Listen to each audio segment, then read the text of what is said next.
Hey, I'm John Kramer. This is SNL Reviewed, and my question for Lorne Michaels this week is if you were able to get Emma Stone to show up and do two cameo appearances on the show, why did you just save us from Andrew Garfield and turn the whole thing over to her? Because while he may be a movie star, he is a terrible live performer, and he hangs on to the cue cards like his life depends upon them. I mean, in that pointless Oliver Twist bit, he kept looking away from Cecily Strong to read the cue cards while he was supposed to be looking her in the eye.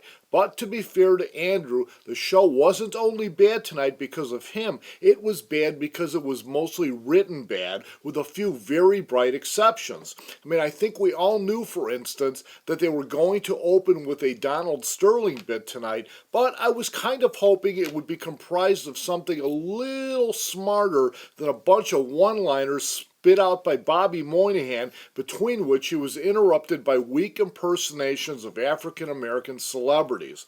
All of which still wasn't bad compared to the monologue, because when you throw a big cameo like Emma Stone at a weak host, it only makes him look weaker, and his monologue more desperate. I mean, Justin Timberlake can handle cameos, but Andrew Garfield can't. Now, if you were in that coveted 14-year-old demographic SNL likes, you probably loved the Spanx parody they did.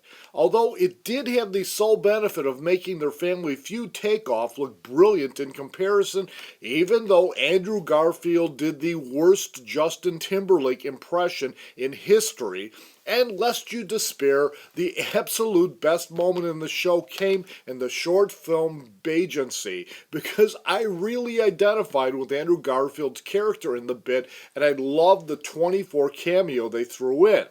And then when they went to Weekend Update with some really solid jokes and Sashir Zamata's first appearance in the segment, I thought, maybe this show is finally going to be making something of itself. Although, while I am a big sucker for Jebediah Atkinson, it was Kate McKinnon's HBO To Go joke that really floored me.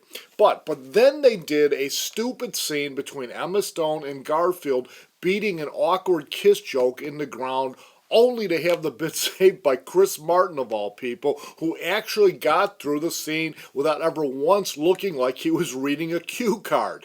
And then the wedding sketch. I mean, like the kissing scene, it was built around a joke that they beat into the ground, only this time Chris Martin didn't show up to save Garfield's comedic bacon.